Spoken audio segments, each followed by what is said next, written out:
క్రైస్తవులు ఆత్మపూర్ణులై ఉండాలి, లేకుంటే యేసుక్రీస్తు ప్రభువును చూపలేరు. మనము ఆత్మపూర్ణులమే అని గుర్తించుటకు లక్షణాలను గలతీ 5:22లోను, ఎఫెసీ 5:18 నుండి 6:20 మధ్య వచనాలలో చూచాం. మరియు ఆత్మ వరాలను కలిగి ఉండుట కూడా ఆత్మపూర్ణుల గుణ లక్షణాలే అని 1 కొరింథీ 12:7 నుండి 11 వచనాలలోని ఆత్మ వరాలలో 8 అనగా 1 బుద్ధివాక్యము, 2 జ్ఞానవాక్యము, 3 విశ్వాసము, 4 స్వస్థత వరము, 5 అద్భుతాలు చేయ శక్తి, 6 ప్రవచన వరము, 7 ఆత్మల వివేచన వరము, 8 నానావిధ భాషలు మాట్లాడు వరాలను గురించి గత వీడియోలలో చూచాం. ఈరోజు 1 కొరింథీ 12:10లోని భాషలకు అర్థము చెప్పు శక్తి అనే 9వ వరాన్ని ధ్యానించబోతూ ఉన్నాం.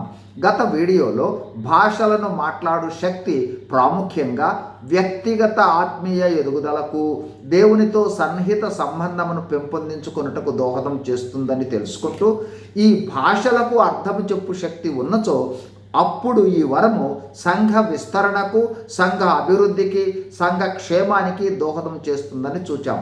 ఈరోజు భాషలకు అర్థం చెప్పు శక్తిని ధ్యానించబోతూ ఉన్నాం. 1.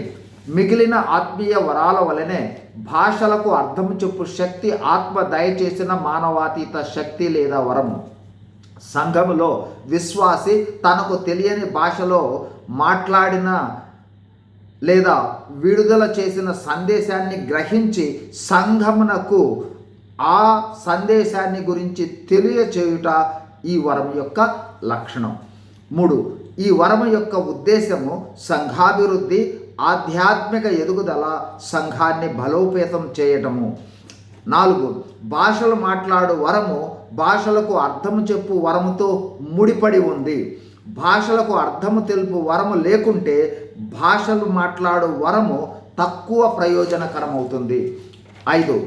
భాషలకు అర్థం చెప్పు శక్తి నేర్చుకున్న భాషా నైపుణ్యం కాదు, దేవుడు పరిశుద్ధాత్మ ద్వారా ఇచ్చిన మానవాతీత శక్తి.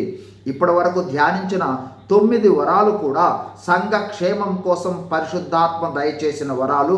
ఇవి వ్యక్తిగత నైపుణ్యాలు కాదు, వీటిని స్వార్థ ప్రయోజనార్థం వినియోగించరాదు. God bless you. Thank you.